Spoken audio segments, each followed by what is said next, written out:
Pequena África. Então, a gente começou esse ciclo de palestras com o professor Eugênio, que há uns 15 dias falou um pouco sobre a experiência do Cais do Valongo. A gente está com essa atividade hoje nessa PEC, e a gente está recebendo com muita alegria a Gabriela, que eu já vou apresentar com um pouco mais de calma daqui a pouco. E a gente ainda vai ter mais algumas atividades que a gente vai anunciando nas nossas redes sociais, que a gente vai colocar aqui daqui a pouquinho no chat, né, para vocês poderem ter acesso às informações e tudo mais. Então, deixa eu me apresentar a princípio, né, rapidamente. Eu sou Márcia Moraes, eu sou professora do Cefet Maracanã, sou professora de língua, uma estreia no Ninho, mas na verdade eu fui muito gentilmente convidada para participar do projeto Pequena África, que é um projeto da coordenação de história, do qual a Maria Clara vai falar daqui a pouco, né? Mas é só para exatamente conquistar o lugar, meu lugar nessa fala, né? Que é exatamente o fato de a gente ter pensado em colaborar de alguma maneira com essa experiência de pesquisa da Pequena África, observando também a literatura, o lugar da literatura dentro dessa perspectiva histórica, sociológica e por fim, né?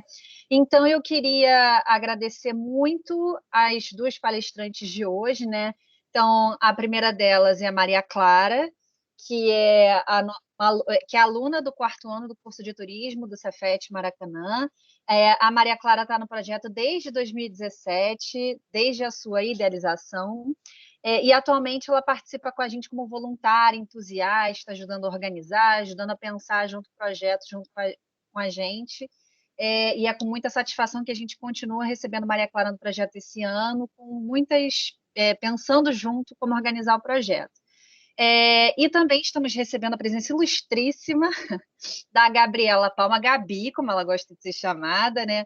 Então, apresentando bem sucintamente a Gabi, porque ela tem uma pessoa que faz várias coisas ao mesmo tempo. Então, a Gabi, ela é sócia fundadora da Sou Mais Carioca, que é uma empresa de turismo, como ela mesma gosta de dizer, diferentona, né? E de fato é. Guia de turismo, mentora para empreendimentos turísticos e professora do curso técnico de turismo no Senac Rio. E aí a gente também pode, ao longo das apresentações, colocando aqui todos os contatos de Instagram da Gabi, do Sou Mais Carioca e do nosso projeto também, para que vocês possam se inteirar um pouco mais e, enfim, descobrir, na verdade, esses lugares, né, esses lugares virtuais, mas posteriormente, pós-pandemia, também fisicamente, a gente espera. E a nossa mesa hoje tem exatamente esse título, né, que é Pequena África, experiência com turismo afro-referenciado para o ensino médio, em que a gente vai pensar exatamente o lugar do turismo, e aí a Gabi exatamente está aqui para falar sobre isso, né, e a Maria Clara também, exatamente dentro dessa nossa perspectiva de pesquisa e de investigação sobre a Pequena África. Então, a nossa demanda vai ser assim, né? As meninas, agora eu vou abrir a palavra para Maria Clara e para a Gabi, e aí depois a gente vai criando uma espécie de interlocução, né? A gente vai fazendo perguntas e aí a Gabi vai respondendo. E aí, à medida que a apresentação for acontecendo, vocês, por favor, se sintam à vontade para fazerem comentários, perguntas no chat. Não precisa esperar a apresentação terminar, vocês podem, à medida que a gente for falando, vocês podem interagindo no chat, porque no final a gente lê as perguntas, ou curiosidades, dúvidas, comentários. Então, agora eu passo a palavra para Maria Clara. Oi, gente, boa noite, tudo bom?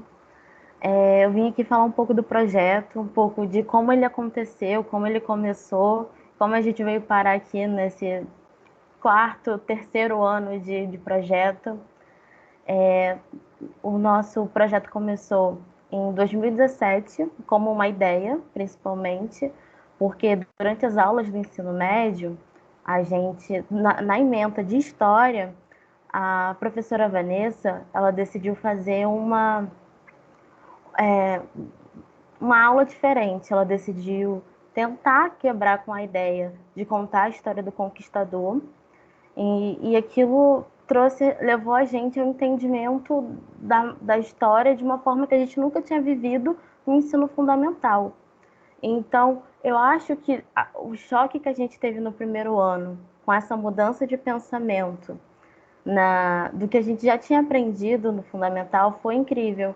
E eu acho que a parte que mais chamou a atenção dos alunos, que fez a gente ter essa vontade de aprender mais, foi a gente poder fazer a visita técnica, foi poder visitar o Circuito Pequena África, poder fazer a visita com o IPN, e foi uma experiência incrível. E eu posso considerar como uma união do realmente um ensino técnico integrado, porque a gente conseguiu integrar a história e o turismo de uma forma que a aula dentro da sala de aula, a aula na sala, fosse melhorada com o que a gente fosse ver. E o mais incrível é que eu no primeiro ano eu achava que eu conhecia o centro da cidade, coisa que eu aprendi que eu não conhecia durante o curso técnico. Então, quando a professora disse que a visita ia ser no centro da cidade, eu achei que eu conheceria tudo. Eu não conhecia. Então, o fato da gente não conhecer o Circuito Pequena África, o Cais do Valor, a gente nunca ter aprendido dessa forma a história do século XVIII e XIX foi o diferencial para cultivar essa ideia dentro da gente. Então, essa aula diferente que realmente quebrou com a história do conquistador e recontou a história do século XVIII e XIX para a gente foi essencial para uma iniciativa das alunas de turismo em buscar em realizar um projeto, porque a gente não entendia por que as outras turmas não tinham uma aula desse jeito, a gente não entendia porque todas as aulas não poderiam ser dessa forma, atrativas e também ter a visita técnica, porque a visita técnica levou a gente a ter conhecimento do sítio arqueológico, que hoje ele é patrimônio mundial pela Unesco, e corre risco de perder esse título, porque é um título que você precisa realmente manter. Então, se o Estado não intervir, se o Estado não trabalhar na preservação do atrativo, a gente corre o risco de perder, sim, esse título de patrimônio. Então, eu cheguei simplesmente, como eu posso dizer, muito curiosa, porque foi uma visita técnica que melhorou muito o meu aprendizado em sala de aula, que complementou muito tudo que eu tinha aprendido. Era um local que eu não conhecia, um local de extrema importância e que realmente trouxe muita curiosidade para a gente como aluno. Então, foi muito interessante como as aulas foram realizadas em 2017. Então, em 2018, a gente realizou a proposta para a coordenação de história.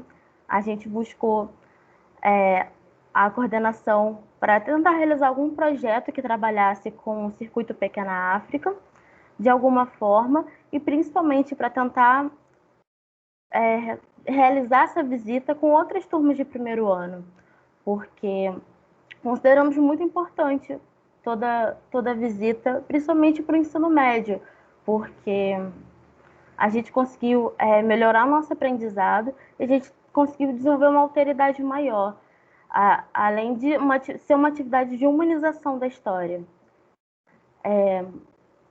Então, o projeto ele existe, a gente pode dizer, por conta do risco da gente perder esse patrimônio, a necessidade que se tem de discutir ele, principalmente em sala de aula, que é um local muito propício para essas ideias, para que a gente possa conversar sobre isso, ainda mais com alunos em formação no ensino médio, e também por conta da vontade dos alunos. Então, como é um projeto aberto, qualquer aluno pode participar. Então, o que eu posso dizer é, alunos, procurem os professores, façam projetos, façam pesquisas, procurem assuntos que vocês acham interessantes, pertinentes, importantes, e busquem estudar mais, trabalhar mais. Então, eu acho muito importante deixar isso bem claro, que qualquer aluno pode participar. Qualquer aluno pode participar de qualquer projeto que seja no Cefet. E também deixar que a beleza que é a integração, né, do turismo com a história que a gente conseguiu realizar e o trabalho conseguiu dar esse apoio às professoras. Porque em 2017 muitos problemas apareceram, porque eram muitas turmas, era complicado conseguir levar todas elas. era um tour muito longo. A gente também tinha problema no roteiro, que acabava sendo muito longo e não adequado para o que a gente tinha em sala de aula. A gente precisava de um roteiro que conversasse melhor com os temas analisados em sala de aula e com as palestras. Então, com tudo isso na cabeça, a gente procurou a coordenação, a gente realizou o projeto pensando em tudo isso, que era um projeto para tratar essa experiência dos alunos do ensino médio na rua, a gente poder sair e conhecer a nossa cidade e a nossa história como um todo. Então, tudo isso foi muito importante para a gente, preservar essa experiência em sala de aula e essa experiência também na rua, conhecendo a nossa cidade. E isso era um ponto muito importante que, infelizmente, não pudemos realizar agora em 2020, porque o principal objetivo do projeto era esse, a gente conseguir dar esse suporte para a coordenação de história no que diz respeito às visitas, em organização dos roteiros, organização das turmas, e infelizmente, nesse ano a gente não conseguiu realizar isso. Mas a gente espera poder fazer o melhor agora. A gente está realizando o nosso ciclo de palestras. A gente já teve a palestra com o professor Eugênio, o professor que realizou as escavações do Cais do Valongo. E a gente espera que vocês estejam presentes nas próximas palestras também. E é isso. Eu acho que a gente pode falar do turismo, principalmente afro-referenciado no que diz respeito ao ensino médio, e dentro do nosso projeto da história e da memória, que é discutir a história e a memória com essa experiência do aluno na cidade. A gente conseguir inserir o que a gente vê no slide com a nossa cidade onde a gente vive. E ter essa consciência do nosso patrimônio. E que a gente precisa realmente divulgar ele, entender ele, conversar sobre ele e lutar para que ele seja realmente preservado. Lutar para que ele seja importante, não só para a comunidade local, mas também para o Estado. Que ele olhe para isso e faça o possível. Agora, durante esse momento de pandemia e isolamento social, ocorreu até o alagamento do Cais do Valongo, a prefeitura demorou semanas para poder reparar. Então, por isso a gente considera o projeto muito pertinente, trazer essa discussão para a sala de aula, com a visita técnica, quando possível. Agora a gente não sabe mais se vai ser possível, principalmente por conta da mudança do nosso ensino técnico de guia de turismo para eventos. Mas esse foi o nosso trabalho. O que eu posso dizer é que busquem realizar trabalhos, projetos nas coordenações. E é muito importante a gente dar importância para o ensino médio. A gente olhar para o ensino médio como um setor da educação que pode realizar, sim, outros trabalhos mais aprofundados e importantes e válidos, sim. Então, eu acho que é isso mesmo. Muito obrigada, Maria Clara. Muito interessante a gente ter a perspectiva do aluno, né? E considerando a Maria Clara essa ideia de pertencimento mesmo, porque o projeto partiu deles, né? De interesse deles, de dar continuidade exatamente a essa sala de aula que acabou virando, de fato, uma extensão, né? Que é o próprio nome diz, né? Que é um projeto de extensão, então uma extensão para outros alunos. Então, obrigada pela perspectiva do aluno nesse contexto, Maria Clara, muito interessante. E aí, agora eu vou passar rapidamente para a Gabi se apresentar e falar um pouquinho sobre ela, e depois a gente passa para as perguntas que a gente idealizou para orientar a mesa. Oi, gente, boa noite. Muito feliz de estar aqui. Muito obrigada pelo convite de estar falando aqui com o Cefet. É a segunda vez que eu faço uma palestra com o Cefet, inclusive, eu já fiz uma palestra no ano passado, mas junto com uma ONG, falando justamente do trabalho da Ação Mais Carioca, que é trazer esses moradores, né, um pouco mais para perto da cidade e se apropriar desse espaço, desse lugar chamado Rio de Janeiro. E muito obrigada pelo convite. A Márcia já me apresentou lindamente. E sim, de fato, são muitas coisas nesse mercado. Eu sou guia, eu sou professora, mas eu não era nada disso antes. Então, assim, de 2015 para cá, a minha vida deu uma guinada e uma girada aqui de 180 graus, que eu fui parar num outro rolê. Eu era do mercado corporativo, trabalhava ali de 9 às 18, certinho, né? Conversava com a tia da Copa para tomar um café, falar da novela, Avenida Brasil, nesse estágio. Mas minha vida mudou, né? E eu sempre digo que bom que eu pude ter essa oportunidade de mudança aos 30 anos. Sim, eu tenho 35, com essa carinha de 25, que vos engana muito, não é mesmo? Mas eu tenho 35 anos, então com 30 eu entendi o meu lugar no mundo, eu costumo dizer que eu entendi o meu propósito nessa vida. E o meu propósito é compartilhar conhecimento. Então, tudo que eu faço dentro do turismo, né, seja como guia, seja como professora, seja como mentora, seja como empresária, eu estou compartilhando o meu conhecimento. Então, foi para isso que eu vim nesse mundo. Eu estou aqui para dividir, para somar. Eu normalmente costumo usar. E é isso que eu estou fazendo aqui hoje com vocês também. Então, se 5 anos atrás eu não tivesse tomado essa decisão, eu não estaria aqui hoje compartilhando meu conhecimento com vocês. Então, muito obrigada de verdade. Obrigada, Gabi. Então, a gente vai vou começar fazendo as perguntas, e aí vai ser exatamente a ideia essa, né? Um diálogo, um bate-papo, e aí só lembrando que vocês podem ficar à vontade para interagir no chat a partir do momento que vocês quiserem, tá? Então, a primeira questão que a gente tem para a Gabi, para ela compartilhar com a gente, é como é que surgiu a ideia desse roteiro afro-referenciado a partir da Pequena África? Então, eu achei muito legal a fala da Maria Clara, porque quando ela diz que, a partir de uma visita técnica, ela começa a ter um outro olhar sobre aquele espaço, aquele centro da cidade, o meu olhar também foi aberto a partir de uma visita técnica. Então, foi por conta de uma visita técnica no curso de guia de turismo no SENAC, que nosso professor de história nos levou para aquela parte da cidade, porque a gente estava estudando matrizes, né? E aí ele deu matriz indígena, matriz portuguesa e matriz africana, e na parte de matriz africana a gente ia fazer essa visita técnica ali pelo circuito da herança africana chamado de Pequena África.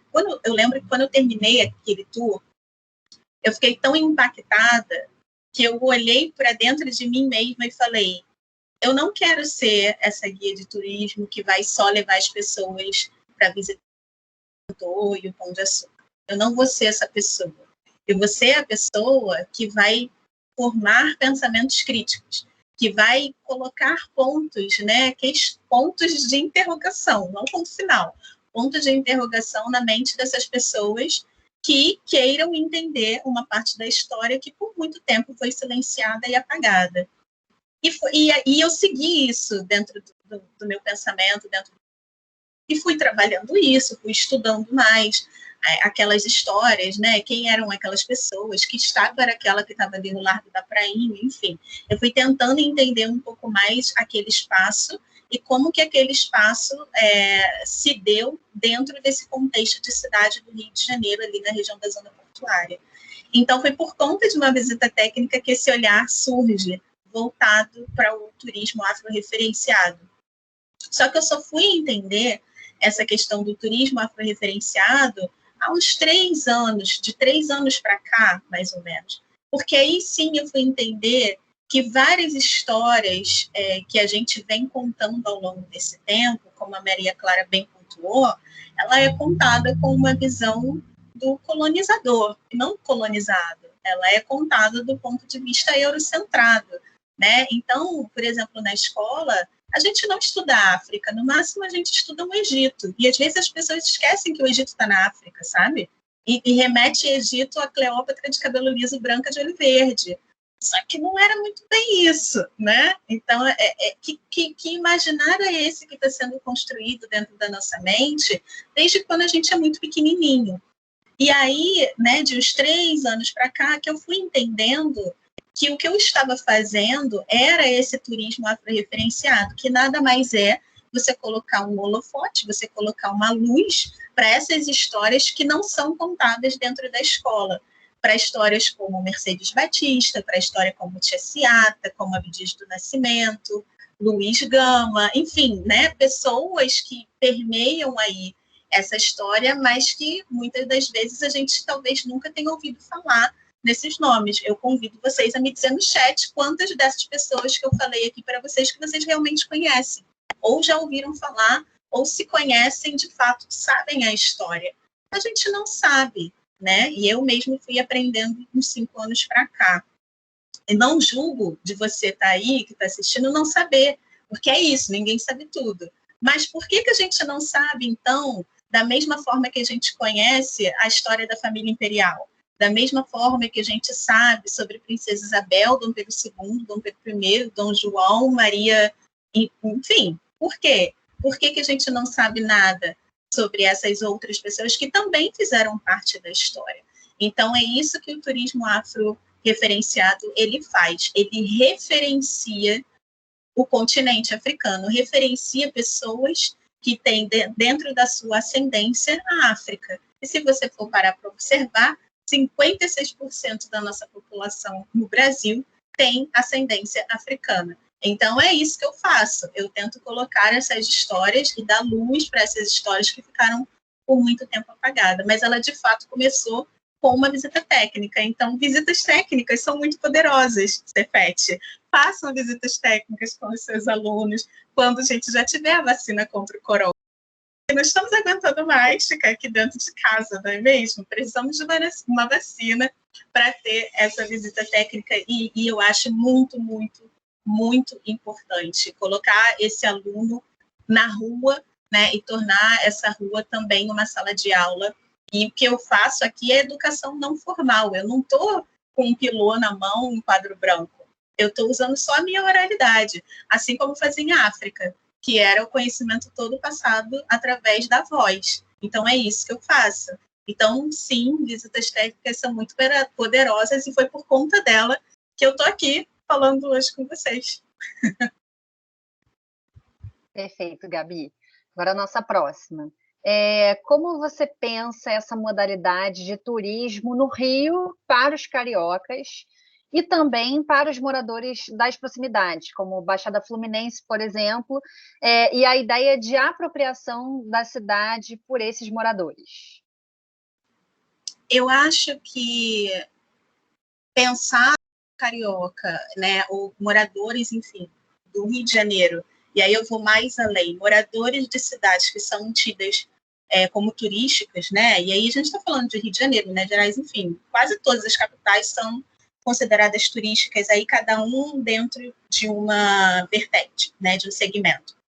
Mas eu acho que quando a gente olha para esse morador de uma cidade, aí trazendo para a minha realidade, que é Rio de Janeiro, e coloca esse morador como não só como alguém que está ali como meio de produção, não só como alguém que está ali pegando o trem todo dia e parando na Central e indo trabalhar na Avenida Rio Branco, mas fazendo essa pessoa entender que todo e qualquer espaço que ela está ocupando tem uma importância, seja esse espaço de moradia, e aí a gente fala muito, né, de Zona Norte, subúrbio do Rio de Janeiro, Baixada Fluminense, o espaço de locomoção, então, essa supervia, esse trem, ele tem uma história, a Central do Brasil tem uma história, e por que ele está ali tem um motivo, e por que essas estações são da forma que são e onde são também tem um motivo.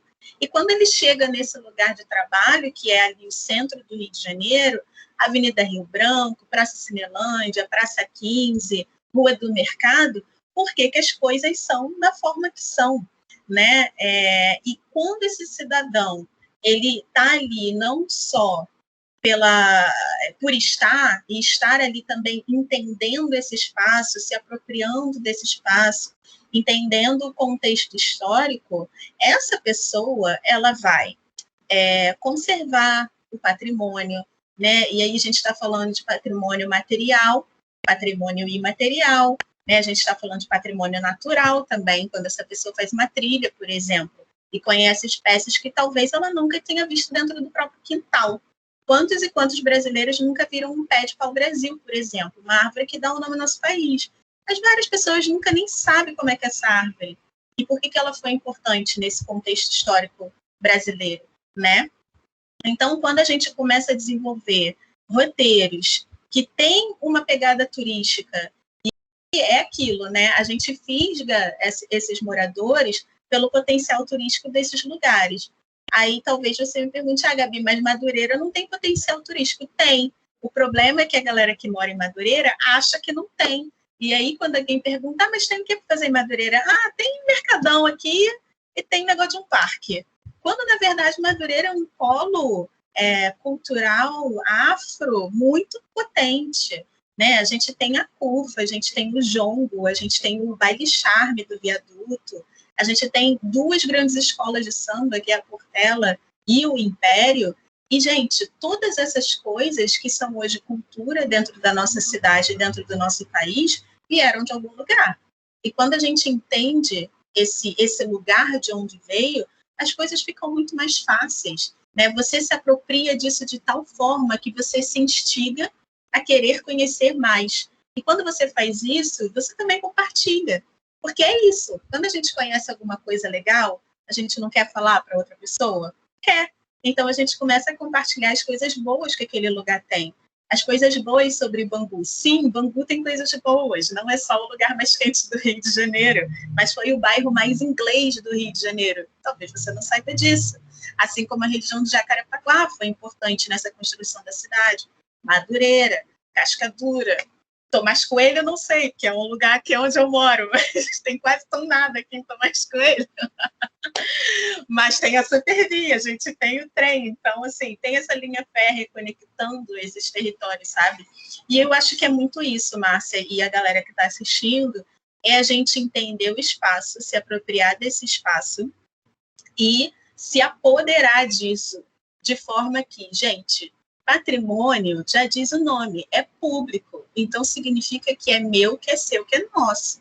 Então, a gente tem que preservar. O Estado tem uma força maior dentro dessa preservação? Sim, com certeza. Mas a gente, como cidadão, a gente também tem, que é fazendo o básico. Não pichar o muro, não jogar o lixo na rua, né? Entender que museu é aquele, visitar esses museus, não só museus tecnológicos, como o Museu da Manhã, mas museus também que estão ali há muito tempo, como o Museu de Belas Artes. Né? E eu acho que o trabalho de fazer o morador se sentir um turista na própria cidade, acho que é muito isso, assim, de falar para ele, olha, isso aqui não é só para gringo não, tá? Isso aqui é para você também.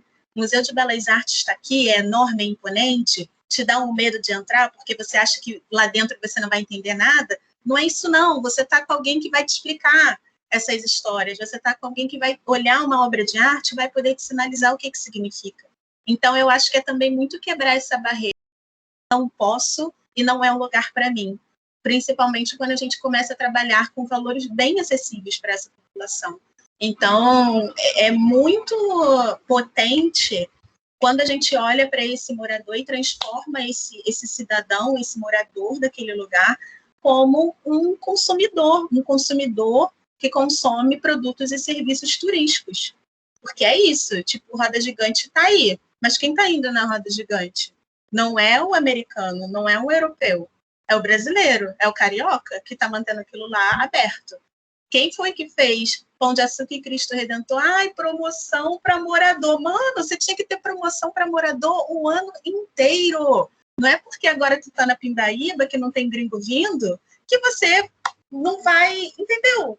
Use o grupo o Cataratas, né, o Parque Iguaçu, como exemplo, que tem bem lá na porta de entrada, moradores de Foz do Iguaçu, tem sempre meia entrada.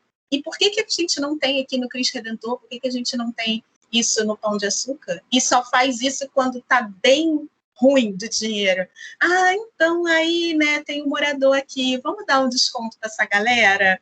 Porque, né, a gente precisa de dinheiro para manter isso aqui. Então, melhore monumentos, né, turísticos no Rio de Janeiro, melhorem e olhem esse potencial de consumo que tem aqui bem na nossa cara, mas que, graças a Deus, a gente viu isso há 5 anos atrás. A Sou Mais Carioca sempre trabalhou com o morador do Rio de Janeiro como consumidor mesmo e como turista na cidade.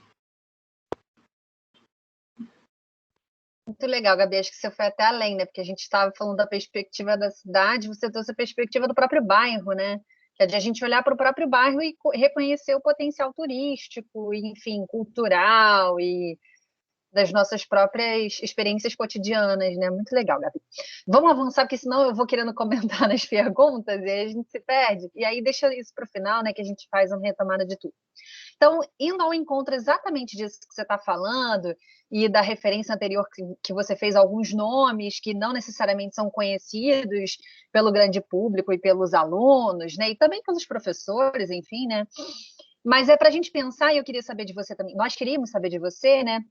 Qual é o papel, então, dessa outra história, dessas outras narrativas que não estão necessariamente nos livros didáticos e não necessariamente nos materiais de grande consumo do público, né? Dessa perspectiva de homens e mulheres do povo como protagonistas da história no seu próprio trabalho, na sua experiência cotidiana com o turismo e como é que você vê essa relação, né, desses novos protagonistas ou outros protagonistas, né? Eu acho que é muito uma questão, quando a gente começa a contar a história dessas pessoas, né, que foram apagadas nessa narrativa, eu acho que é trazer representatividade.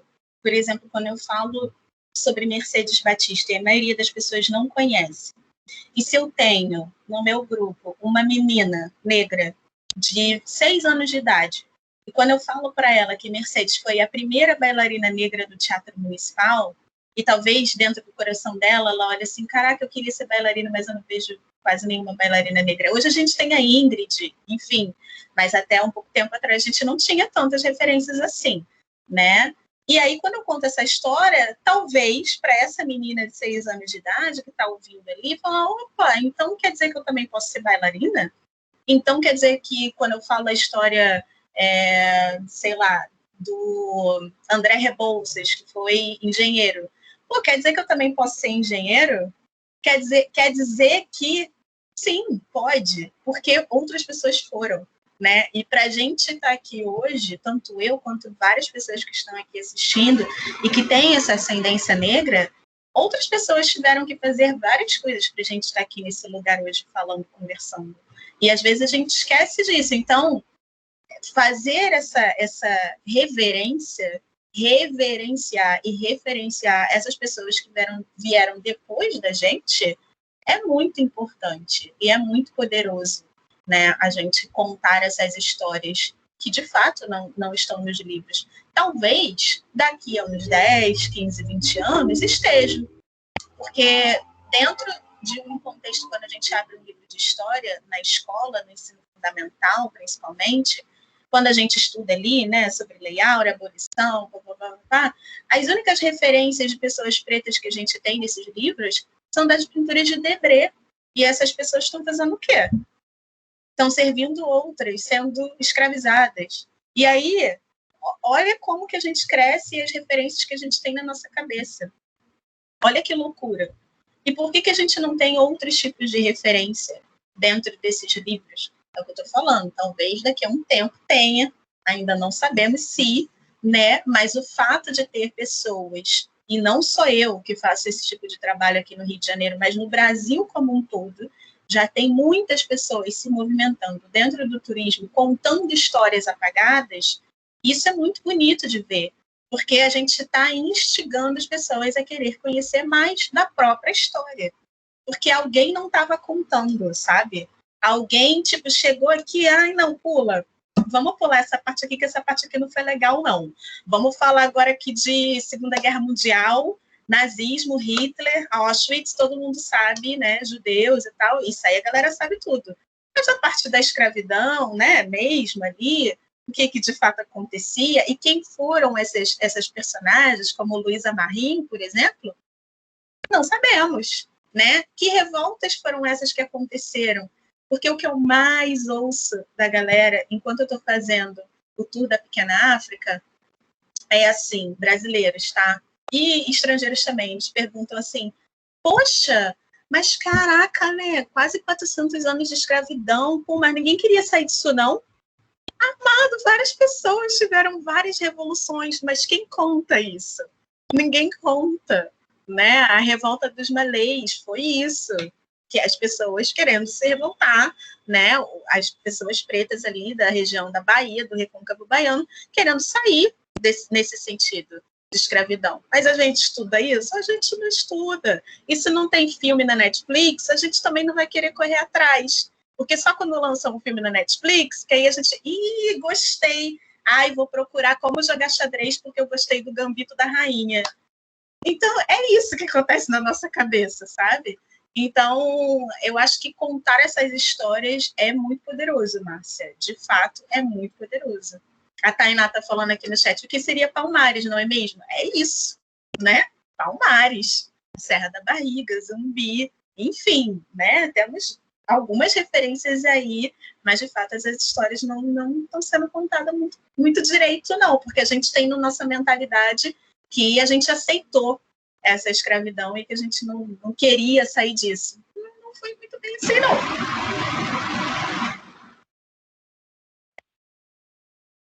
Perfeito, Gabi.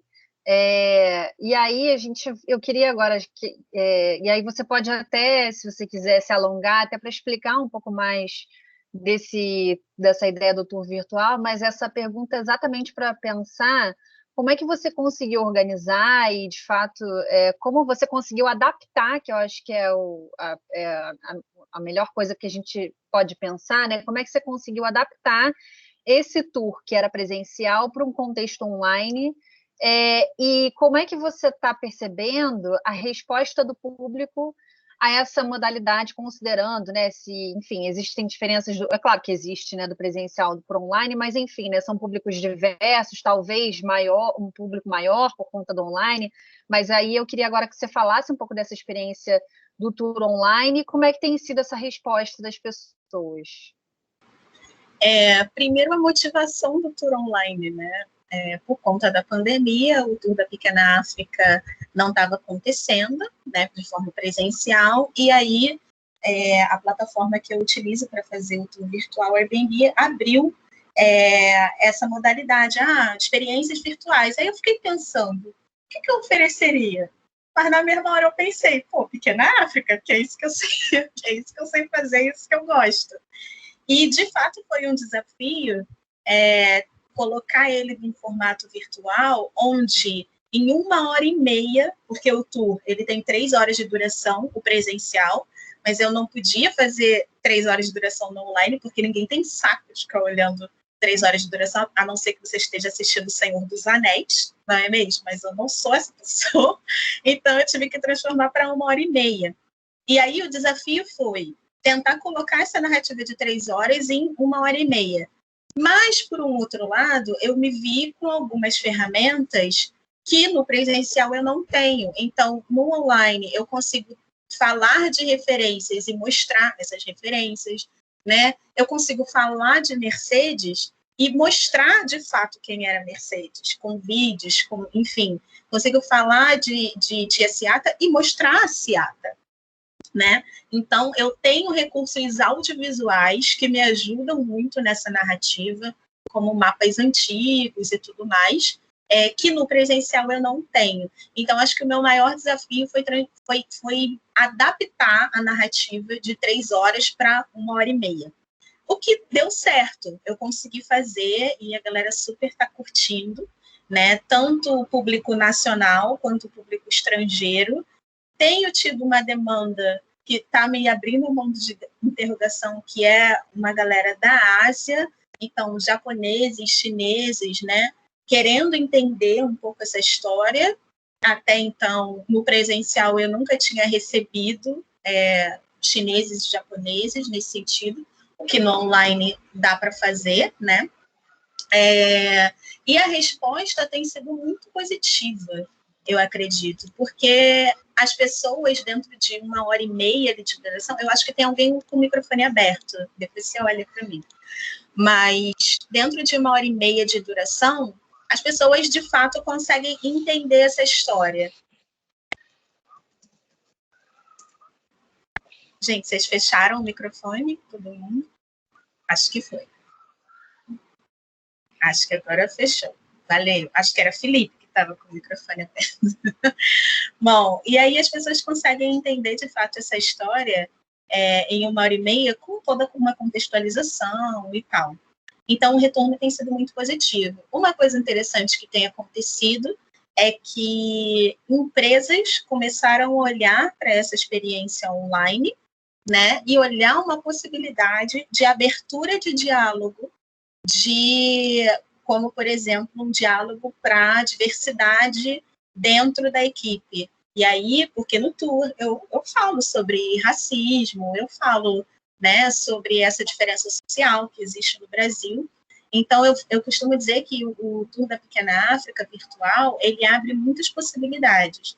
Você tem o fator recreativo, né, por conta de geração de conhecimento ali, que a maioria das coisas muita gente não sabe e acaba se despertando para aquilo, mas também tem um outro lado, que é um lado empresarial, onde empresas que estão preocupadas com a questão da desigualdade racial dentro dessas organizações começam a olhar o Tour Virtual da Pequena África como uma possibilidade de abertura para esse diálogo.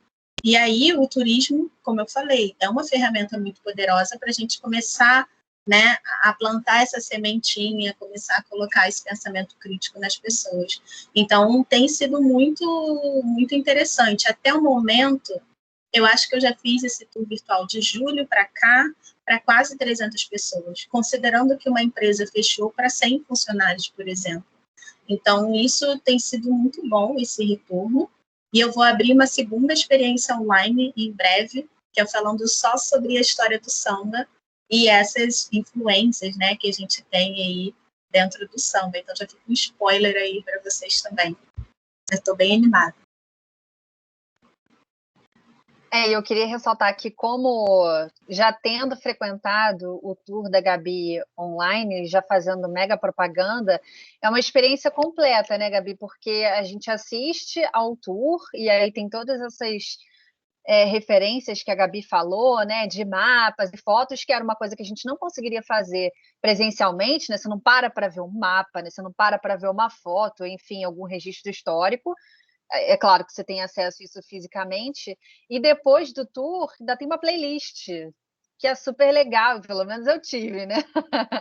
E aí, super legal, que você consegue, enfim, né, interagir, conhecer um pouco mais, e quem não conhece, quem enfim, não está por dentro das referências da Gabi, fica um pouco mais por dentro agora na questão da música também.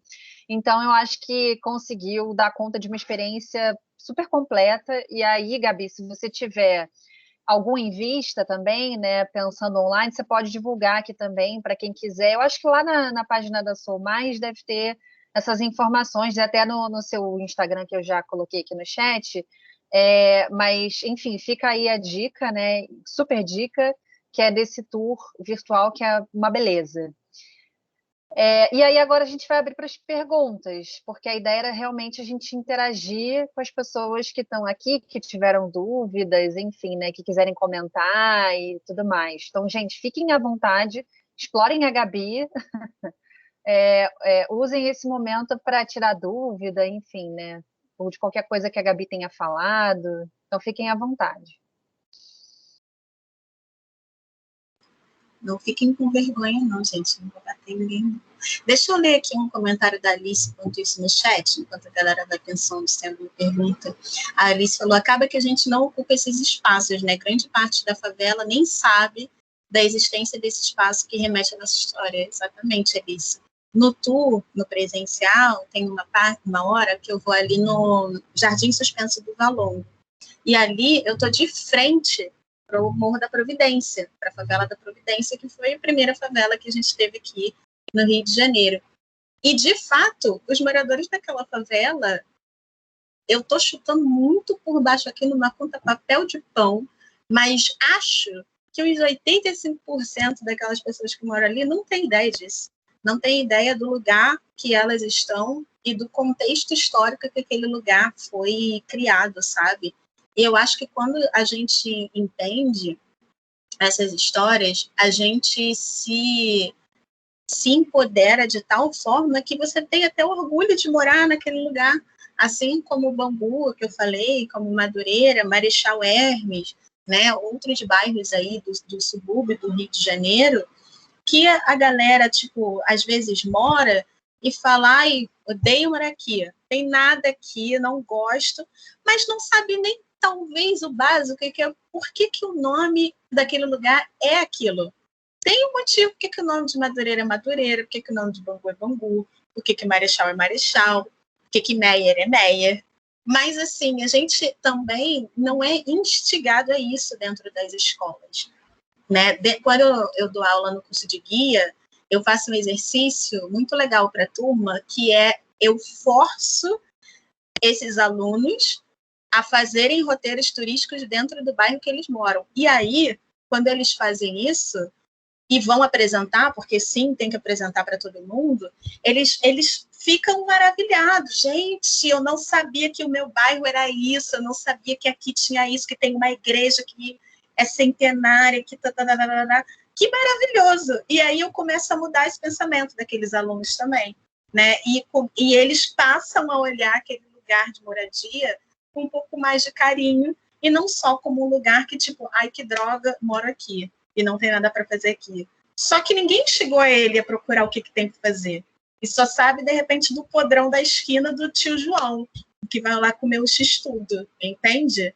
Quando, na verdade, tem várias e outras coisas ali. Mas eu acho que é mais uma questão de instigar mesmo as pessoas a procurar mais, sabe? Gente, se ninguém tiver uma pergunta, eu tenho. Tem pergunta para Maria Clara, tem pergunta para a Gabi. Bom, também tem, estou na fila, vou levantar minha mão. Gabi, muito obrigada. Fala maravilhosa. Acho que nossos alunos estão aqui adorando, né? Já participando. Maria Clara, parabéns, né? Acho que eu, Mari, já fomos sua professora, não sei se a Márcia também, a gente fica super, super orgulhosa de te ver se formando, carregando toda essa bagagem, né? E a gente fica muito feliz de ver o Cefet trazendo essa contribuição. E aí, uma pergunta para cada. Maria Clara, eu acho que ela falou num ponto central, quando ela falou do caso do Valongo, com o título, né, que recebeu o título de Patrimônio da Humanidade pela Unesco. Na fala da Maria Clara, ela falou assim, a gente sabe que corre-se o risco de perder esse título, né? A gente sabe que para se manter como patrimônio da Unesco, é necessário que a comunidade, o poder local, né? Ao longo ali de alguns anos depois de recebido o título, façam algumas ações, promovam algumas ações, que vão desde a conservação desse patrimônio, mas também a divulgação da história desse patrimônio, né? A valorização da população no entorno desse patrimônio, né? A geração de renda para essa população no entorno do patrimônio, enfim, uma série de pré-requisitos que são exigências da Unesco e que a gente sabe que a Prefeitura do Rio, nos últimos anos, não vinha cumprindo essas exigências, mas na fala da Maria Clara tem um ponto também muito importante, que é falar sobre a apropriação, né? Não basta o poder público fazer essas ações, promover essas ações.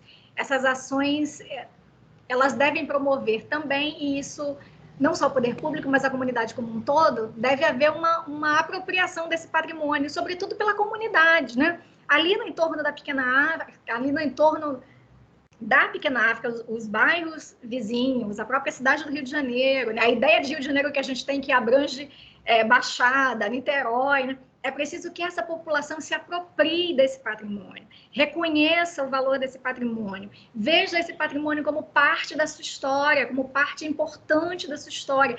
Maria Clara, como é que você acha que a junção de história e turismo, que a gente tem no Cefet, né, essa sorte de ter história e turismo, pelo menos ainda, né, com a sua turma, como é que história e turismo podem ajudar nesse trabalho de apropriação do patrimônio pela comunidade?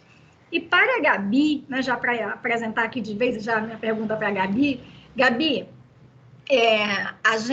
A Maria Clara nos apresentou o seu trabalho, né, como a gente falou no começo, nós ficamos muito felizes, entusiasmadas, porque você está conseguindo atingir um público muito grande, falando da pequena África, dessas personagens históricas tão importantes, que a gente está lutando na história também para dar luz, né? Mas isso não vai acontecer do dia para a noite, e trabalhos como o seu são muito importantes para dar visibilidade. E aí, ultimamente, né, felizmente, tem tido várias iniciativas, né, de movimentos, comunidades, tentando promover, sobretudo nas redes sociais, né, tentando promover atividades, trabalhos que dão a conhecer melhor vários aspectos da história e da cultura africana e afro-brasileira. A minha pergunta é, como você acha, né, nesse contexto, que o seu trabalho como Tour da Pequena África pode ajudar a difundir esses conhecimentos no sentido também de atuar na luta antirracista tão necessária, cada vez mais necessária nos tempos que a gente vive? Maria Clara pode começar. Obrigada, Gabi. Respondendo, né, a questão dessa união do turismo com a história, o que a gente pode fazer, né? Eu costumo explicar muito o projeto como um trabalho de formiguinha, porque o que a gente faz é formiguinha, a gente tenta alcançar o máximo de turmas do primeiro ano possível para realizar as visitas técnicas. Às vezes a gente não consegue alcançar todas as turmas, mas a gente faz o possível. Então, de turma em turma, de 30 alunos a 30 alunos, de pouquinho em pouquinho, a gente tenta fazer um trabalho de conscientização. A gente tenta trabalhar com o turismo como uma forma de turismo pedagógico mesmo. A gente quer usar o turismo como ferramenta de educação. Então, eu acho que a gente falar sobre educação patrimonial é muito importante. Então, eu acho que é o ponto mais importante do nosso trabalho no Pequena África ao longo desses anos que a gente vem fazendo. É isso. É a gente trabalhar com a conscientização da importância do patrimônio, que ele é nosso, porque ele é nosso, e o risco que a gente tem de esquecê-lo, né? Porque às vezes a gente fala para alguém, você já foi no circuito Pequena África, você conhece o Cais do Valongo, e a pessoa olha para você como se fosse louco, sabe? Eu não sei se é porque eu estou morando agora na minha bolha, mas nesses 4 anos, desde 2017 para cá, eu tenho visto sim a mídia, a televisão, as pessoas falando mais da Pequena África em geral. Mas eu não sei se é porque a minha bolha, desde 2017, é isso, né? É discutir sobre isso. Mas eu espero que seja verdade, que seja um assunto que seja tocado, seja discutido, que seja assunto que o carioca saiba do que tem na cidade dele, que ele possa conhecer o centro da cidade como um todo, e não apenas alguns pedaços. E é isso, é trabalhar com a conscientização de formiguinha, de pouquinho em pouquinho. A gente conta com uma pessoa, que conta para outra pessoa, que conta para outra pessoa. O importante é a gente ter essa consciência mesmo do nosso espaço, da nossa cidade, de quem a gente é e da nossa importância.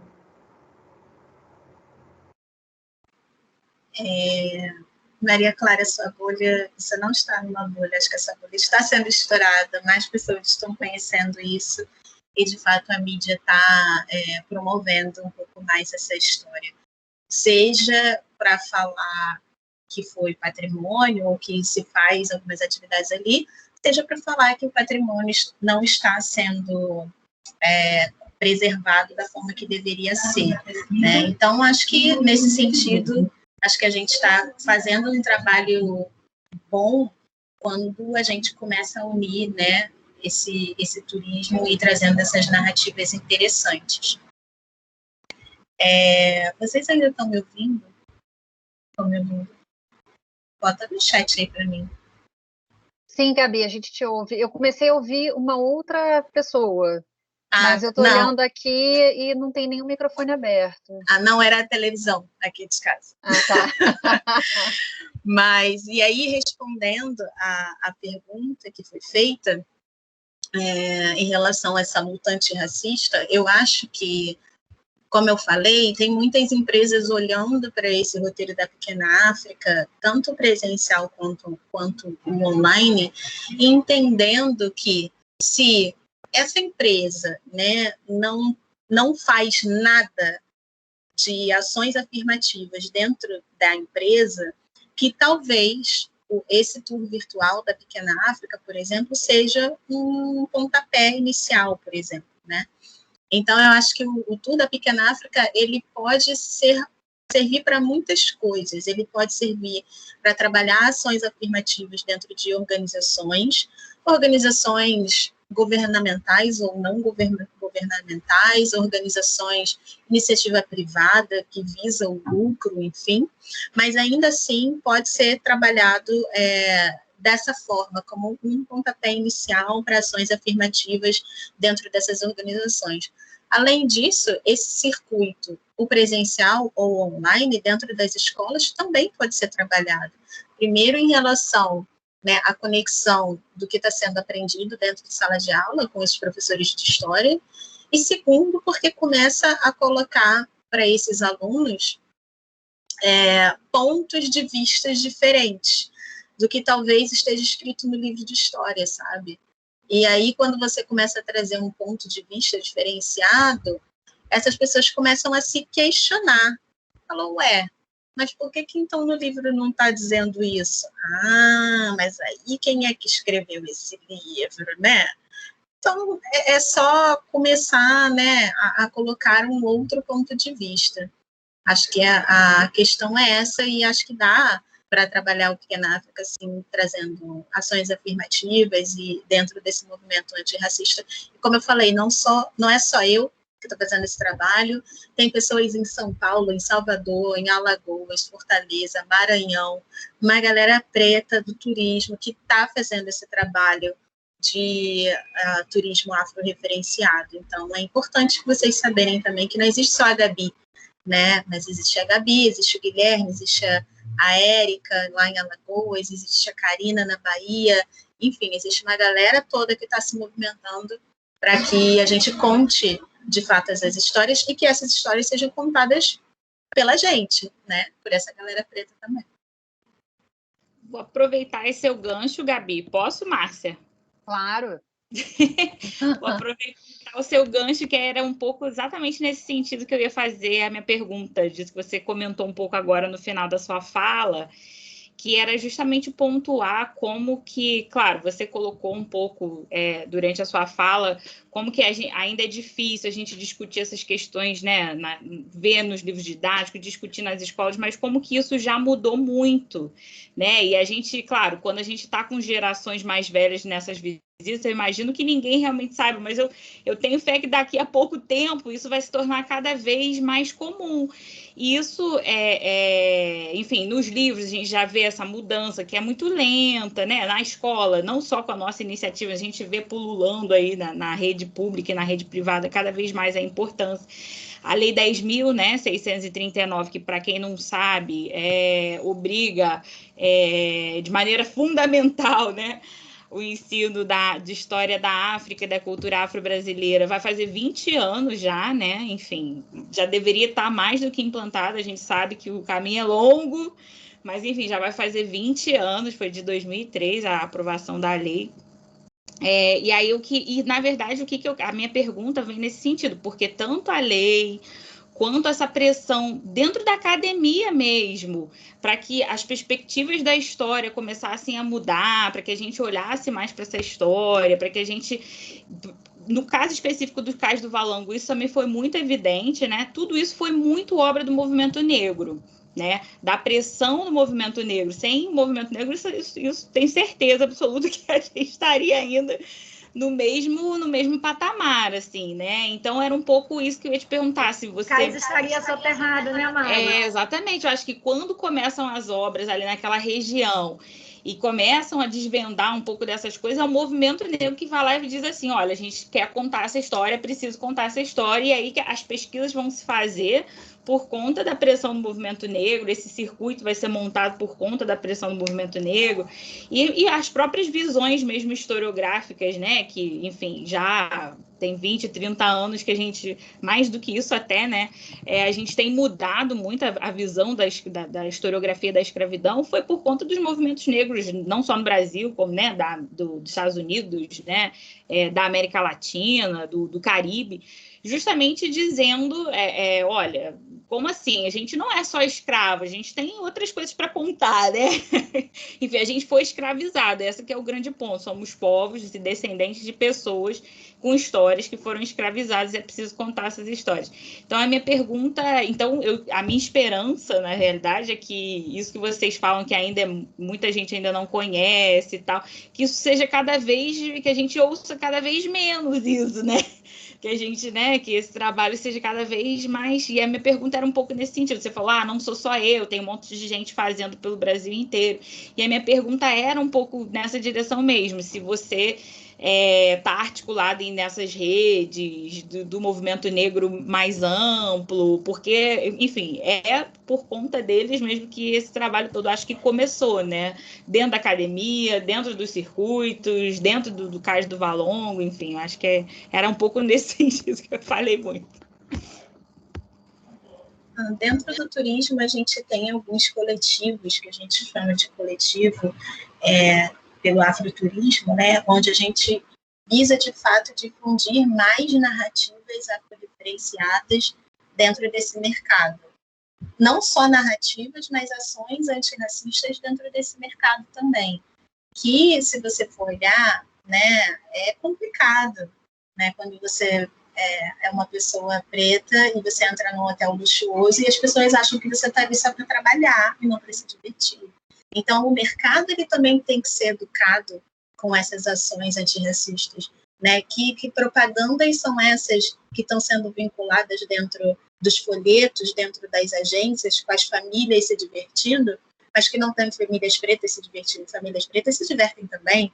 Famílias pretas também vão para Fernando de Noronha, né? Então, não é só o branco, o louro do olho, claro que vai poder ir para Fernando de Noronha. E se a gente não se vê nesses espaços de lazer, também é complicado, né? E a gente tem um poder de compra muito grande, se tratando de mais de 56% dessa população brasileira, né? Então, hoje, isso já está começando a mudar. Hoje você já começa a ver propagandas, né, de agências de turismo, seja online ou presenciais, que já utilizam mais pessoas pretas, né, nos seus folders, nos seus outdoors, enfim, na sua propaganda de televisão.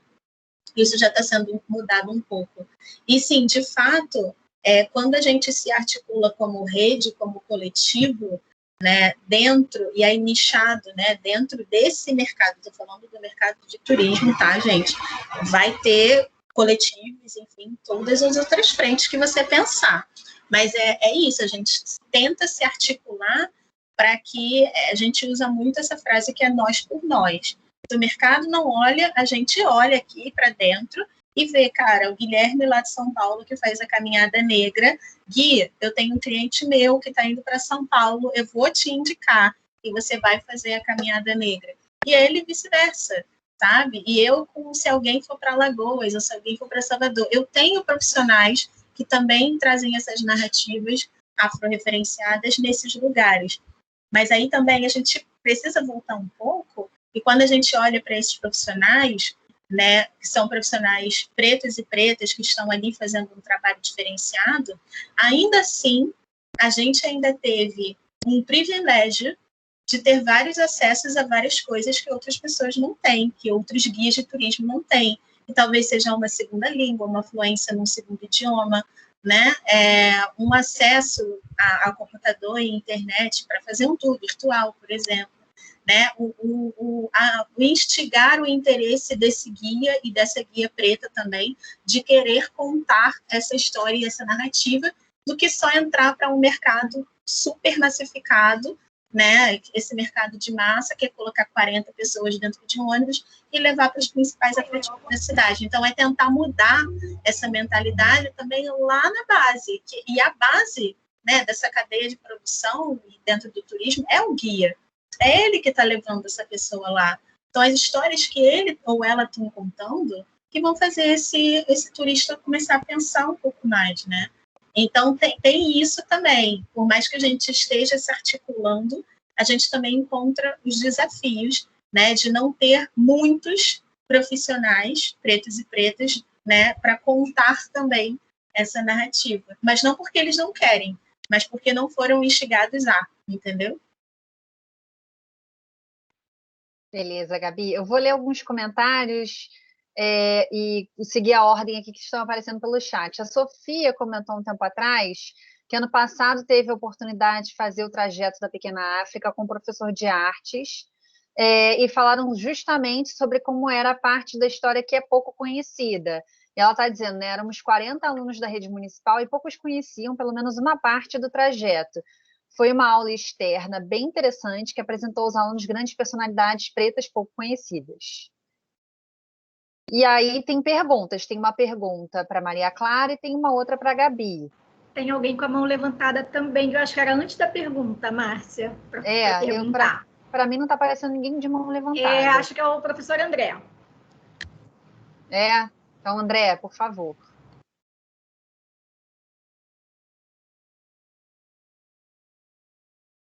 Pessoal, boa noite, mas assim, até gostaria de falar algumas coisas, mas eu acho que eu vou privilegiar a fala das alunas. Se puder fazer junto, tudo bem, senão primeiro elas, depois eu. Pode ser assim? Beleza, André, perfeito. A gente tem um tempo ainda, então acho que tudo bem. Tranquilo. Então vamos lá, a Tainá está perguntando para Maria Clara. Eu gostaria de lhe ouvir mais sobre, efetivamente, as discussões sobre patrimônio material e imaterial, memória, história, ancestralidade, racismo ambiental. O caso do alagamento do Cais do Valongo também pode ser lido, creio, sob esta chave. São articuladas com ou a partir das visitas técnicas em sala de aula. Bem, a gente tenta muito fazer um trabalho nas visitas técnicas, como posso dizer, que conversem bem com os temas da sala de aula. Então, um acaba complementando o outro. E não só a sala de aula e a visita técnica, mas também as palestras. Então, acaba sendo um jogo muito complexo e um depende do outro. Então, a gente fazia, né? Esse ano não foi possível a gente fazer esse tripé das aulas, as visitas e as palestras. Então, a gente mesclava esses temas, tentando fazer com que houvesse um diálogo entre esses três formatos. E sim, as professoras em sala de aula buscavam priorizar temas e textos que envolvessem esses temas de patrimônio e memória, falando muito da ancestralidade. E a gente também conseguia levar isso para a visita técnica, nos atrativos que a gente escolhia. A gente tentou reorganizar o roteiro que a gente já tinha feito no IPN de uma forma com que cada atrativo representasse algo muito importante que já foi tratado em sala de aula ou fosse ser tratado em sala de aula.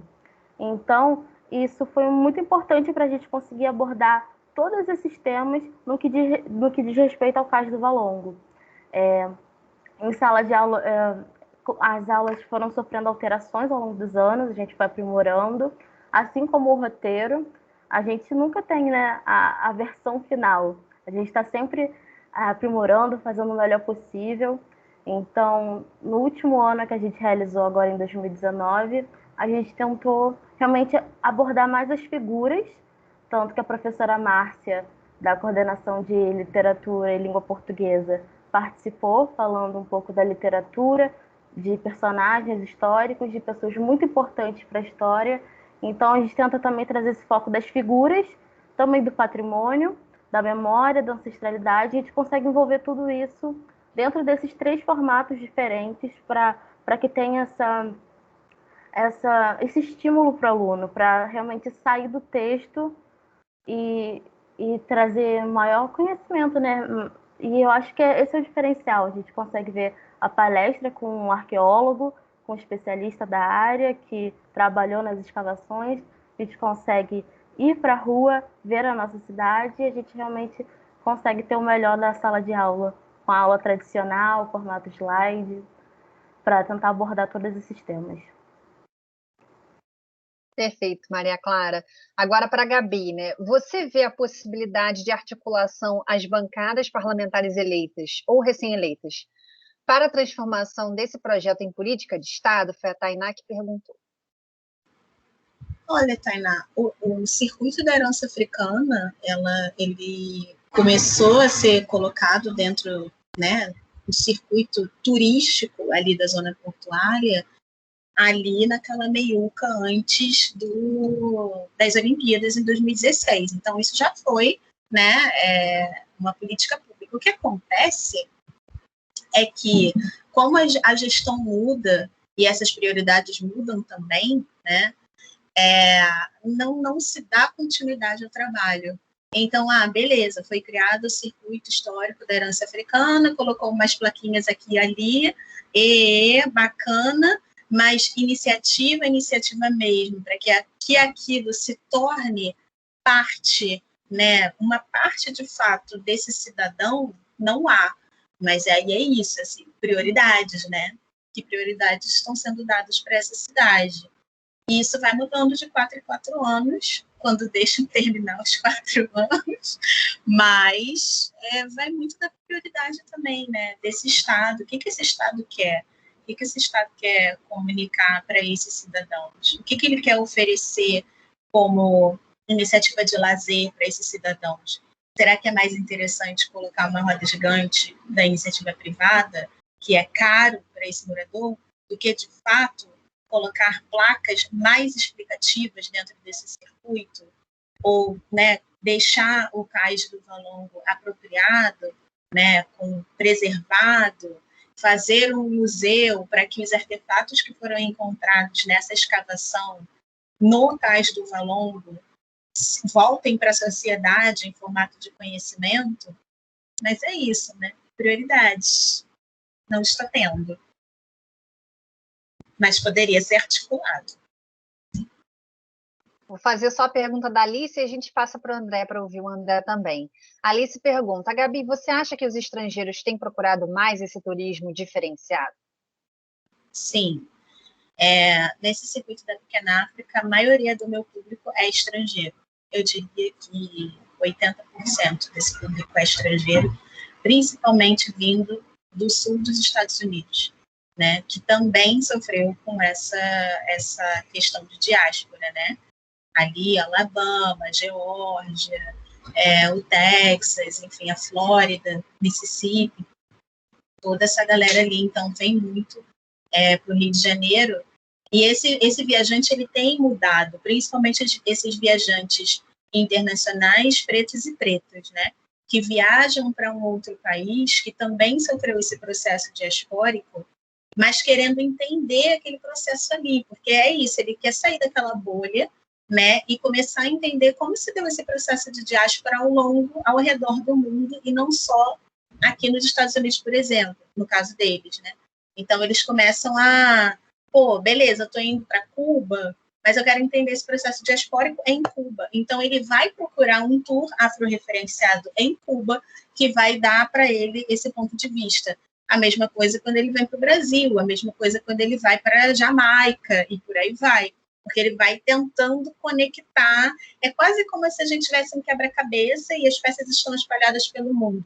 Quando a gente viaja e quer, de fato, emergir, é uma pecinha do quebra-cabeça que a gente começa a colocar e a gente vai se entendendo como pessoa preta, viajante, né, dentro desse mundo diaspórico africano. Então, sim, eles procuram bastante, porque eles já começam a ter esse pensamento também, tipo, quero entender além. Beleza, vou tomar minha caipirinha Copacabana, mas eu quero entender essa parte aqui que essas agências de turismo não estão me contando. Então, ele vai procurar quem é que está contando. E aí, eles acabam caindo em mim. Aqui no Rio. André, se você ainda estiver por aí, você pode abrir o microfone e falar com a gente. Então, gente, vou até abrir aqui a câmera. Vocês só não se assustem aqui, que eu devo estar todo descabelado aqui por causa da CPEX. Pronto. Nada, cortou até o cabelo, André. Olha aí, ó. depois de tantos anos. Bom, boa noite, né, a todo mundo, principalmente as nossas convidadas. Assim, eu cada vez que a gente vê, né, atividades como essa, né, dentro da CEPEX, a gente agradece aí todo o esforço de todo mundo. Enfim, então, muito obrigado, assim, como ouvinte aqui, né, e como também integrante da organização, pela proposição da atividade na nossa programação. A gente tem... Eu não sei se sempre foi tão boa assim, ou só agora, na versão online, que eu parei para assistir algumas coisas, né? Porque na versão presencial a gente nunca pode parar, tá sempre um troço, uma tomada não funcionando, um projetor ali, aqui, a gente está sempre enlouquecido, e agora eu parei para ver algumas coisas. E eu, assim, estou muito orgulhoso da nossa instituição e das pessoas que a gente convida, porque tem sido uma programação excelente, e a mesa de hoje é exatamente isso, né? Mas, assim, eu queria falar algumas questões bem rápido, né? Eu falo muito, mas eu vou ser bem objetivo. Assim, primeiro, assim, pensando, né, para a Gabriela, prazer em te conhecer, Gabriela. Sua fala aqui foi sensacional. Já estou pensando em te convidar para conversar com as minhas alunas e alunos do curso de turismo, que eu tenho uma turma, e vou te explorar mais um pouco. Enfim, mas aí depois a gente combina. Mas, assim, pensando assim, já falo uma coisa bem objetiva que eu ia perguntar para a Gabriela, e depois outra para as colegas do projeto. Para a Gabriela, assim, para pensar, ao mesmo tempo que nos monumentos, né, que a gente procura construir e desconstruir determinadas questões, né, ao longo, por exemplo, dos teus roteiros, da Pequena África e vários outros roteiros, você me fez pensar também uma coisa que eu recebi agorinha no Zap, vocês devem ter recebido por aí também, ouvido falar, Coletivo Historiadores Negros Teresa de Benguela. Os caras fizeram uma espécie de galeria virtual de 150 monumentos racistas no Brasil, que também, se não é o caso nesses roteiros, de desconstruir esses monumentos, que são lugares de memória e que passam despercebidos, né? Ou seja, falar, olha, tá vendo esse cara aqui? Esse cara aqui... assim, eu vou dizer para vocês que quando teve o movimento todo, né, Black Lives Matter, né? E teve uma manifestação em Bristol, lá na Inglaterra, e que derrubaram uma estátua de um traficante de escravos. Eu fiquei super feliz, a despeito de eu achar que o patrimônio tem sempre que ser valorizado, entendeu? Mas naquele momento eu achava que aquilo fosse necessário. Os caras pegaram e jogaram no meio do rio, entendeu? É só procurar na internet que vocês vão ver isso. Eu não estou pregando que se faça isso com esses monumentos no Brasil, no Rio de Janeiro, não, mas eu acho que tem que ter uma desconstrução no discurso de dizer assim, ó, esse monumento aqui, tá vendo? Mas olha só a vida desse cara. E por que esse troço está aqui até hoje? Qual o significado disso? Entendeu? Se cabe isso nos roteiros que você organiza. E para as colegas do projeto do Cefet Pequena África, além de parabenizar, eu já fui, participei, estou sempre, né, de alguma forma, tentando ajudar na medida do possível. Se cabe também abrir espaço para o público interno, especialmente os estudantes das escolas públicas, entendeu? Assim, ou fazer mais isso, ou pensar em fazer isso, a despeito de todas as dificuldades que a gente tenha, né? Ou seja, tentar aumentar aí a dose de extensão nesse projeto que já é bastante extensionista. Desculpa se falei demais. O objetivo não foi esse, é que eu estou bastante empolgado com a mesa e está me fazendo pensar algumas coisas. Obrigado. André, primeiro, super pode me usar. Manda uma mensagem para mim no WhatsApp, as meninas têm meu contato. Eu adoro me conectar com estudantes, né? Seja do curso de turismo, qualquer outro curso, mas que queira trazer essa narrativa para debate, está tranquilo. Só pedir o contato para as meninas. Em relação à desconstrução desses monumentos, sim, e quando a gente está fazendo não só o roteiro da Pequena África, mas qualquer outro roteiro dentro da São Mais Carioca, a gente tem muito esse cuidado de fazer as pessoas pensarem. Porque, como eu falei, dentro da São Mais Carioca, ela é gerida, eu sou uma das sócias, somos em 3 sócias mulheres pretas, periféricas. Então, dentro da minha equipe, eu vou construir uma equipe de guia de turismo também, que a gente tem, que também vai despertar esse pensamento nas pessoas.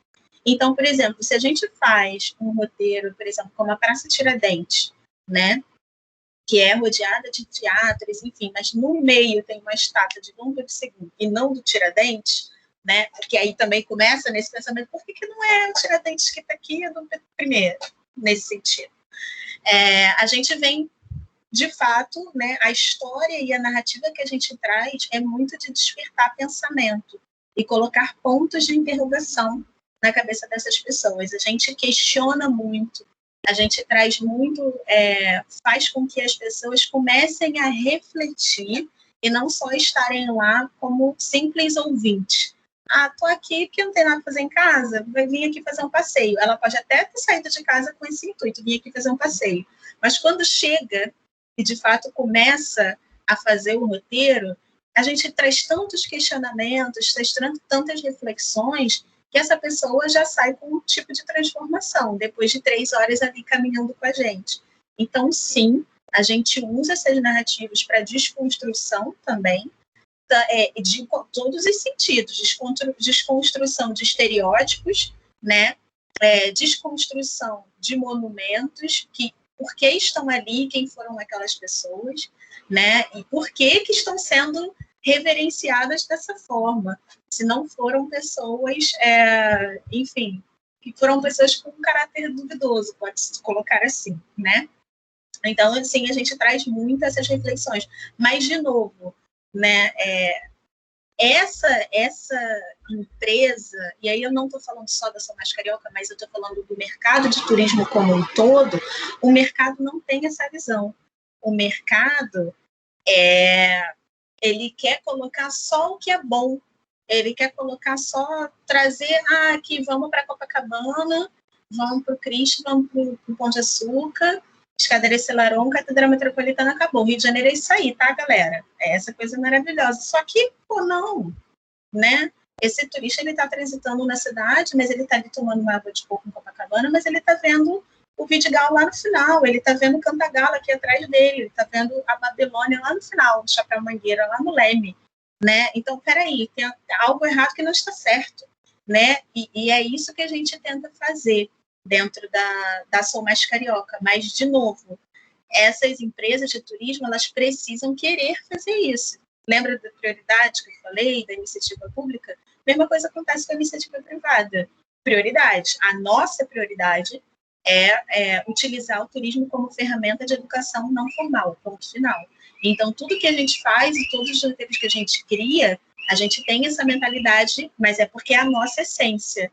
Entendeu? E nem todas as empresas de turismo, nem todos os guias de turismo têm essa essência dentro deles. Não sei se eu respondi a tua pergunta aí.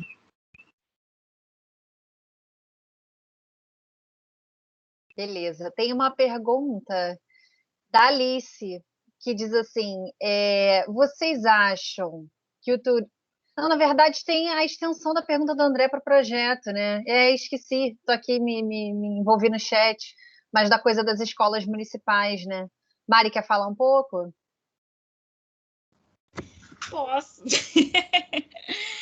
Não, acho que é isso, né, André? Eu estou com isso na cabeça também muito forte. Acabei de fazer um artigo que fala sobre exatamente a derrubada de monumentos na conjuntura da minha pesquisa do doutorado, que é no Caribe, então da galera que também derrubava os monumentos relacionados aos franceses colonizadores e que erigia, obviamente, os monumentos relacionados à história da população afrodescendente e tal.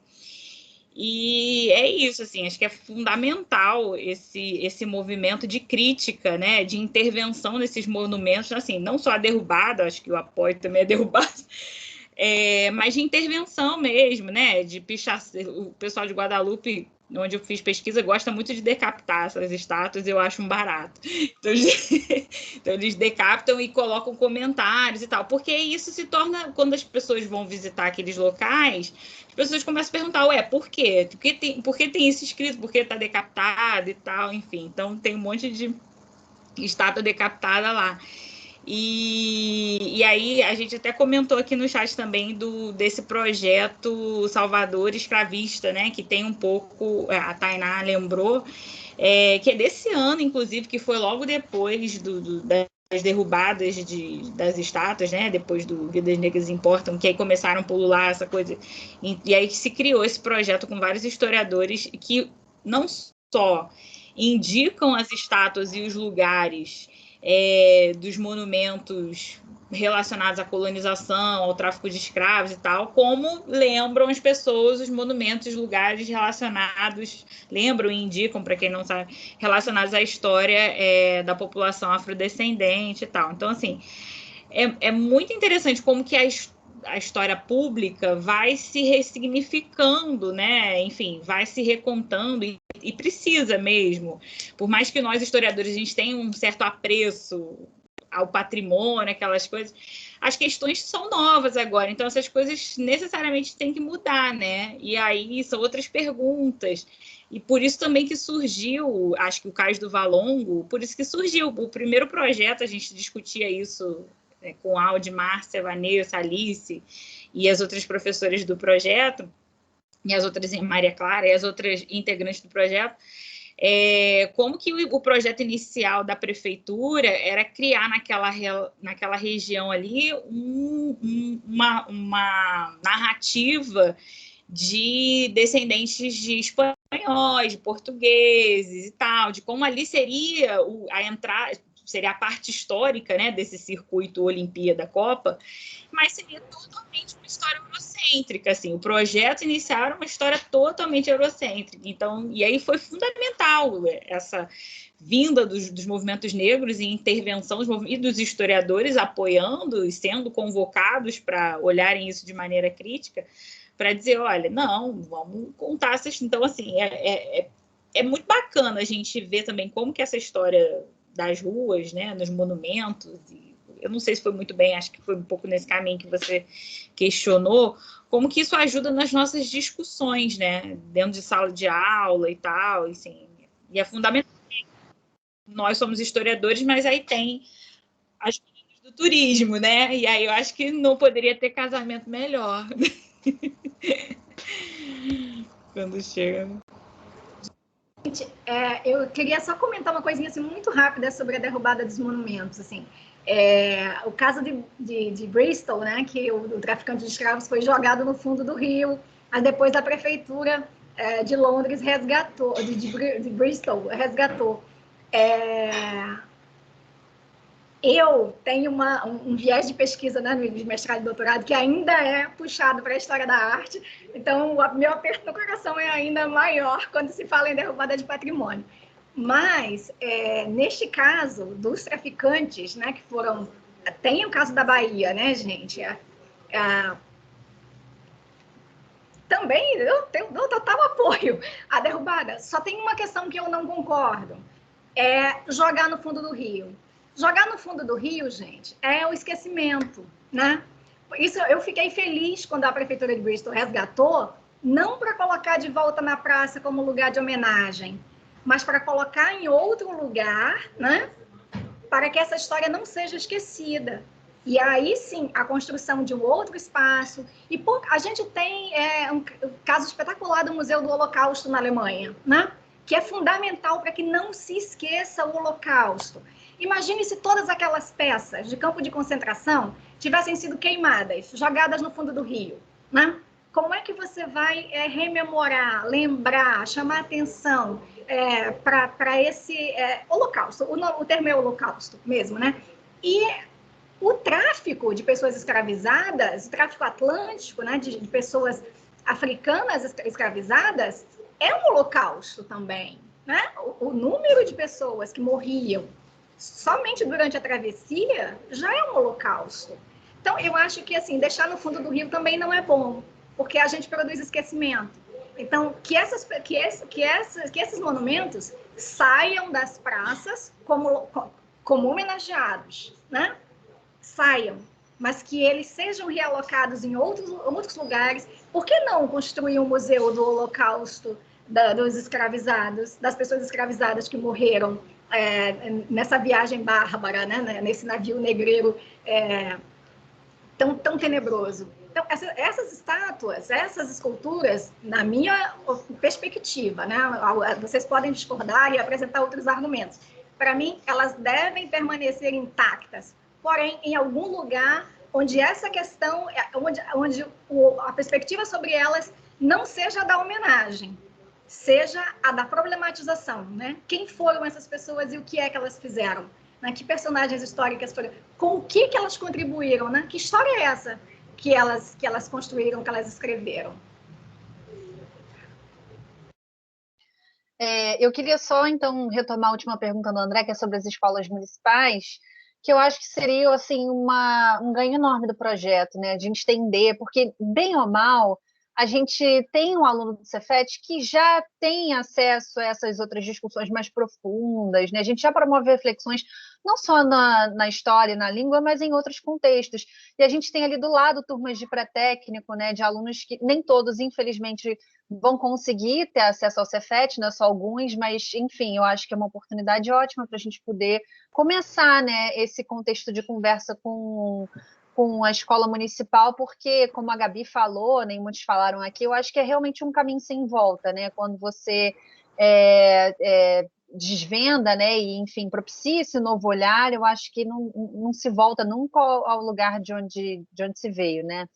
A Alice está falando aqui um pouco, e aí perguntou, imagino que seja para Maria Clara e Gabi, se elas, na opinião delas, né, o tour de turismo é elitizado. Eu não sei também de qual tour a Alice está falando, né? Não sei se é do tour, enfim, da Pequena África ou de outros, né? E se sim, como e o que fazer para tornar mais popular e acessível. Se ninguém tiver mais nenhuma pergunta, eu queria fazer mais uma, e aí talvez a gente possa encerrar em virtude do adiantado da hora. Então, vá lá, Gabi e Maria Clara.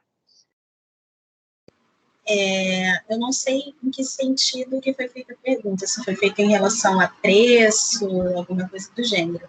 Mas o que eu posso te dizer é o seguinte, pelo menos eu, Gabi, e por ser sócia de uma empresa que coloca esse cidadão, esse morador como esse principal cliente, ele não é elitizado. Ele custa R$25 por pessoa. R$25 tu não compra nenhum lanche no McDonald's às vezes, né? Mas é isso, então, R$25 por pessoa. No início da Sou Mais Carioca, e a gente está falando lá de 5 anos atrás, a gente começou como gratuito, mas infelizmente tudo que é gratuito não é valorizado. Então, a gente passa a cobrar pelo trabalho, e é um trabalho, é um rolê, a gente está colocando ali, né, todo o nosso conhecimento em 3 horas de tudo. Então, dentro da Sou Mais Carioca, o valor é de R$25 por pessoa. Quando eu faço o tour virtual, e eu faço pelo menos uma vez no mês, eu coloco ele como contribuição voluntária, e você pode contribuir com 10, com 15 ou com R$20, que também é super acessível, né? Não vejo que é elitizado nesse sentido, não. Eu acho que o que talvez não aconteça muito é essa procura, né, desse turista nacional, e eu não estou falando nem morador, eu estou falando da pessoa que talvez more no Sul ou em outros lugares que vem para o Rio de Janeiro e queira consumir esse tipo de produto. E aí é claro que se eu estou falando de um roteiro privativo, que é uma pessoa só, eu não tenho como cobrar R$25 dessa pessoa. Aí é questão de custo, questão de logística, eu vou precisar cobrar mais porque eu tenho um guia de turismo para pagar, né? E a diária desse guia dentro dessa empresa é um custo. Então, precisa ter todas essas vertentes assim. Então, não sei em que sentido ela falou que seria uma questão elitizada. Se for por conta de preço, eu acredito que não. Maria Clara quer comentar? O que você pensa sobre isso? Eu queria realmente só reafirmar o que a Gabi tem falado, que hoje em dia a gente consegue achar tours mais acessíveis cada vez mais, a gente consegue ver essa iniciativa acontecendo. Eu, como ainda sou mera formanda, ainda não me formei, ainda não estou trabalhando devidamente na área, a gente eu ainda tem muita visão da sala de aula do mercado, mas eu vejo que hoje em dia tem um movimento muito, muito grande acontecendo para que seja cada vez mais acessível, que as pessoas tenham essa consciência que é possível, que é acessível e que elas podem e devem ir, né, frequentar, elas devem realmente se apropriar mais ainda do lazer na própria cidade. Perfeito, meninas. Então, acho que só para terminar, né, como, enfim, a gente já avançou um pouco, eu queria só, Gabi, que você comentasse, porque quando a gente pensa no Tour da Pequena África, e aí tem a gente, enfim, né, pensa ali no resgate dessa memória dos negros africanos que por ali passaram, mas, enfim, né, existe lá a questão da Pedra do Sal, existe o Instituto dos Pretos Novos, o cemitério. Então, a gente acaba passando por uma história atravessada pela dor, porque, enfim, né? E é isso que acaba aparecendo quando a questão negra aparece em livros didáticos e até na literatura, né? Infelizmente, a perspectiva que se sobressai é a perspectiva da dor. Então, eu queria que você falasse como é que você enxerga esse tour, né? E enfim, essa experiência sensorial e visual, tudo não só atravessada pela dor, porque, enfim, essa já é conhecida e já é o que aparece, mas também resgatada por meio das potências, por meio, enfim, né, dessa importância, dessa herança. Eu gosto muito de usar uma frase que, se duvidar, eu vou tatuar essa frase na minha testa, que é uma frase da Ináia Lopes, que é uma historiadora maravilhosa da Unirio, e ela escreveu um livro chamado História da África e o Brasil Afrodescendente. Convido vocês a lerem Ináia Lopes, porque ela é muito maravilhosa, e ela tem uma frase que é um provérbio africano no início do livro que fala: até que os leões contem essas histórias, os caçadores serão sempre os heróis das narrativas de caça. E quando você me pergunta isso, Márcia, que sim, essa nossa história, né, do preto e do preto brasileiro, sim, é permeado de muita dor, porque foram quase 400 anos de escravidão. Mas quem é que está contando essa história para você ouvir? Né? Quem é que está contando essas histórias para você começar a entender esse outro lado? Será que são os leões ou será que são os caçadores? Sempre foram os caçadores, a realidade é essa, né? Então, é claro que na nossa mente, no nosso imaginário, a gente sempre vai associar o continente africano com dor e sofrimento, por exemplo, porque a gente vai associar com esse processo de escravidão. E é muito interessante porque no início do tour virtual, eu faço essa pergunta. Quando eu falo África para você, o que vem na sua cabeça? Várias pessoas hoje já estão mudando o pensamento.